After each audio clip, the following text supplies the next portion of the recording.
नमस्कार साथियों। जय हिंद, वंदे मातरम।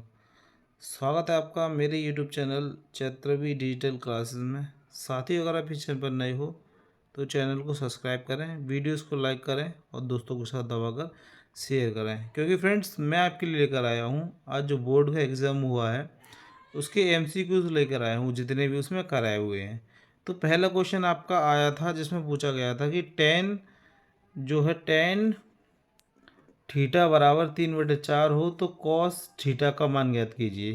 देखिए, आप इसमें ऐसे त्रिभुज बनाते एक और टेन बराबर होता है आपका लंब बट्टे आधार, वो लिख देते। लिखो लाल बट्टे कक्का, मैंने ट्रिक भी बताई थी। तो इसमें एल आता है लंब और कक्का में लास्ट में ए आता है तो आधार। तो जब आप इसको सॉल्व करते हो तो आपके पास 4/5 आता है। अगर आप 4/5 लगा रहे हो तो आपको पूरे आंसर इसमें एक नंबर पूरा पक्का है। इसके बाद आपका आया था कि एक पास से कोई एक बार फेंका जाता है तो एक सम संख्याओं के आने की प्रायिकता होगी, क्या होगी, प्रायिकता होगी, ये आपको बताना है।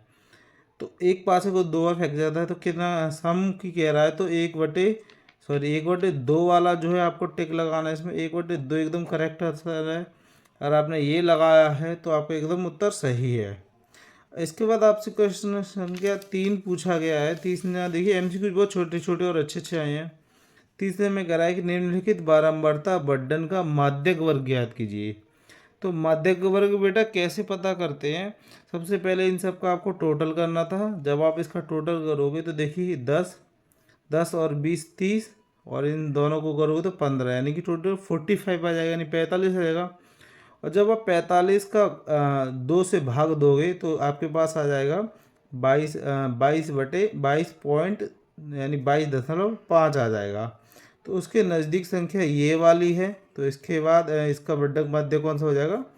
20 और 30 वाला कौन सा हो जाएगा? 20 और 30 वाला आपका एकदम करेक्ट आंसर हो जाएगा। इसके बाद साथियों आपको देखना है कि निम्नलिखित सारणी में बहुलक वर्ग होगा। बहुलक वर्ग का मतलब है कि जिसमें सबसे अधिक दे रखी हो। अधिक किस में दे रखी है? 11 में। तो बहुलक वर्ग कितना हो जाएगा आपका? 10 से 15। अगर आप 10 से 15 लाकर लाए हो तो एकदम सही उत्तर है आपका। तो आपका एक नंबर कोई नहीं काटेगा, यानी 10 से 15 आपका, यानी डी वाला इसमें सही है।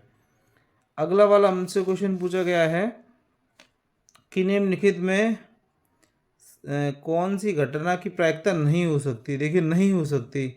एक हो सकती है, 1/2 भी हो सकती है, 1/3 हो सकती है, लेकिन माइनस में नहीं हो सकती। इस सवाल में थोड़ा सा सेंस यूज करना था और हमें बताना था कि भाई इसमें माइनस में नहीं हो सकती। तो इसका सही उत्तर कौन सा हो जाएगा? -1।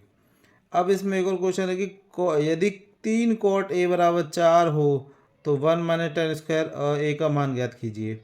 तो देखिए क्या करते हैं, आप 3 को ले आते हैं इसके बट्टे में 4/3। फिर कॉट बराबर आपका जो होता है आधार बट्टे लंब। हाँ, तो आधार बट्टे लंब होता है, उससे आप 10 की वैल्यू निकालते। तो और फिर उसका जब इसको सॉल्व करोगे आप तो आपके पास जो फाइनल उत्तर आएगा क्वेश्चन नंबर 6 का, वो आएगा 7/25, यानी कि पहला वाला आएगा पॉजिटिव में। अब देखिए एक और क्वेश्चन, देखिए कितना सरल क्वेश्चन उसने दिया है। कह रहा है कि 1060 का मान ज्ञात करो। ये तो उसने एक नंबर आपको दिया है कि भाई एक नंबर ले ले भाई।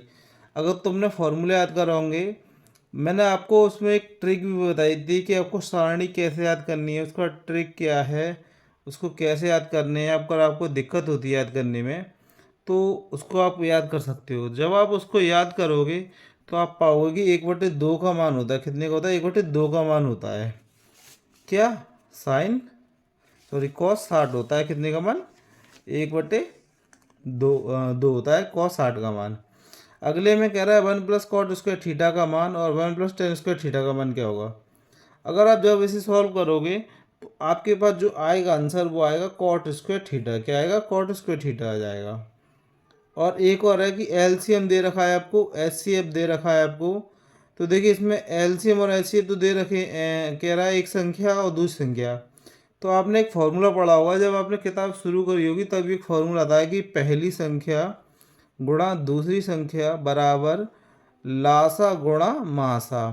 तो देखिए पहली संख्या 35 है, दूसरी संख्या 63 है, और इनका HCF 35 दे रखा है। LCM आपको x मानकर काट पीट कर देते तो आपके सामने जो उत्तर है वो आ जाता कितना? 7। देखिए अभी तक 9 प्रश्न कर रहे हैं हमने, 9 ही प्रश्न हल हुआ है, अभी कुछ नहीं था इनमें, बहुत टफ था। अगला कह रहा है कि संख्याएं दे रखी हैं, मैं 12, 15, 17 का एलसीएम याद करूँ। बताओ, एलसीएम याद करना था, एलसीएम निकालना नहीं आता। तो एचसीएफ में क्या होता है कि एचसीएफ में जो मिलती हैं वही लिखते हैं, एलसीएम में जो नहीं मिलती वो लिखते हैं। तो भाई इन सबको गुणा कर, जब आप इसका फैक्टर करोगे तो आपके पास जो फाइनल आंसर आएगा वो कितना आएगा, 420 आ जाएगा। अगले में कह रहा है √2 और 2 माइनस √2 का एक गुणनफल, यानी इन दोनों को जब हम गुणा करेंगे तो देखिए इसका इसमें गुणा करो तो √2 आ जाएगा, √2 और 2 आ जाएगा, इसमें करोगे तो 2, फिर 2 कॉमन लोगे तो कितना हो जाएगा 2, और अंडर रूट में कितना आ जाएगा 2√2 माइनस 1। तो जो कि एक आपकी कैसी संख्या हो जाएगी, परिमेय, अपरिमेय संख्या हो जाएगी। अगले में कह रहा है कि बिंदुएं दे रखी हैं आपको, इनके बीच की दूरी ज्ञात करनी है, बीच की दूरी ज्ञात करनी है क्वेश्चन नंबर 12 में आपको। तो जब आप इसको सॉल्व करोगे तो आपके पास आंसर आ जाएगा सी वाला। कौन सा आ जाएगा, सी वाला, है ना। अब इसके बाद आप देखिए, यदि कह रहा है यदि हम किसी वृत्त की 5 सेंटीमीटर त्रिज्या वाले वृत्त का पीठ पर स्पर्श करती है और ओ के अंदर जाने वाली रेखा पर इस प्रकार मिलेगी इतना करके, तो आप जब इसको चित्र बनाकर फॉर्मूला का सॉल्व करोगे तो आपके पास जो उत्तर आ जाएगा क्वेश्चन नंबर 13 का, क्वेश्चन नंबर 13 का आपके पास उत्तर आएगा, वो आ जाएगा 119, अंडर रूट में 119 आपको एकदम सही उत्तर आएगा। क्या आएगा, 119 एकदम सही उत्तर आएगा। आगे वाला देखिए 14 वाला, 14 वाला और 11 वाला जो है, 11 वाला मैंने आपको करा दिया जी, ये 11 वाला हरा हो गया है। अब क्वेश्चन नंबर हम करेंगे 14। तो जो 14 है वो 14 मैंने आपके लिए छोड़ दिया है, आपने क्या करा है कमेंट बॉक्स में क्या है वो आप मुझे बताइए कि आपने इसका क्या उत्तर लगाया और क्या उत्तर आएगा। देखिए सवाल पढ़ लीजिएगा और उत्तर मुझे कमेंट बॉक्स में ज़रूर बताइएगा। तो क्वेश्चन नंबर 15 बताता हूँ आपको। 15 में कह रहा है कि 6 सेंटीमीटर त्रिज्या वाले एक वृत्त के त्रिज्यखंड का कोण 60 डिग्री है, तो त्रिज्यखंड का क्षेत्रफल ज्ञात करो। तो त्रिज्यखंड का क्षेत्रफल बराबर, मैंने आपको फॉर्मूला भी कराया था, एक सवाल भी कराया था कि वृत्त का क्षेत्रफल बराबर θ/360 गुणा πr²। तो देखिए आपको त्रिज्या दे रखी है, कोण दे रखा है, पाई के साथ की वैल्यू निकाल लेते तो आपके पास जो फाइनल उत्तर में आता था आपको कितना था, 6π² आता। तो ये आपका एकदम सही उत्तर है। 16 वाले में आप देखेंगे, 16 वाले में 10 सेंटीमीटर भुजा वाले दो घन के संलग्न फलकों को मिलाकर एक ठोस बनाया जाता है, घन बनाएंगे और दोनों को ठोस बनाया जाता है। वो तो घनाभ का पृष्ठ क्षेत्रफल ज्ञात करो। पृष्ठ क्षेत्रफल और फार्मूला लगाओगे, जब आप इसको पूरा सॉल्व करोगे तो आपके पास 1000 यानी कि डी वाला उत्तर आएगा। और इस वाले में देखिए देखा द्विघात समीकरण के शून्य के होंगे, यानी जब आप इसको गुणा करोगे, गुणा करके जब पहले सीधा लिखना आपको उसको 6x² माइनस के 7 माइनस के 3 गुणा करके 18 और घटा कर कितना लाना होगा आपको, 7 लाना होगा। तो 9 दूनी 18, 9 2, 9 में से 2 गए तो 7। तो इसके बाद आपको जैसे करते हैं उनके फैक्ट, जो इस शून्य के निकालते हैं वो आप निकाल देते, उत्तर आ जाता। 18 वाले में कह रहा है कि रेखीय समीकरण युग्म ये दे रखा है, इनको हल करेंगे तो कितनी संख्या आएगी, तो केवल एक आएगा, केवल एक आएगा, ध्यान रखना। 19 वाला द्विघात समीकरण दे रखा है, इसके विभक्तर d बराबर b² माइनस 4ac वाला फॉर्मूला लगा देंगे और जो है आपका उत्तर आ जाएगा, क्या आ जाएगा, 0 उत्तर आ जाएगा एकदम, है ना। d बराबर b² माइनस 4ac का फॉर्मूला लगा देना। देखो 20 वाला और हलवा और बहुत इजी प्रश्न था, जिसमें कि आपसे कह रहा है AP सीरीज दे रखी। देखो सर्वांतर का मतलब होता है कि इन सब में अंतर कितना सबका, तो इस वाले में से इसको घटा देंगे तो 3 में से 3 के तो कितना बचेगा, खाली √2 बचेगा। तो √2 कौन से वाले में, आपके में डी वाला यानी कि लास्ट वाला है। तो साथियों मैंने आपको पूरे प्रश्न करा दिए हैं 20।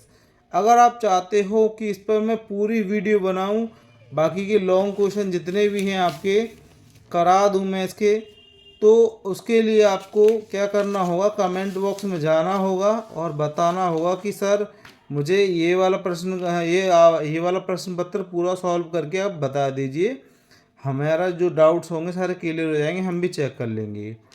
तो साथियों मैंने 20 करा दी है आपने कितना स्कोर किया है आप हमें कमेंट बॉक्स में ज़रूर बताएं।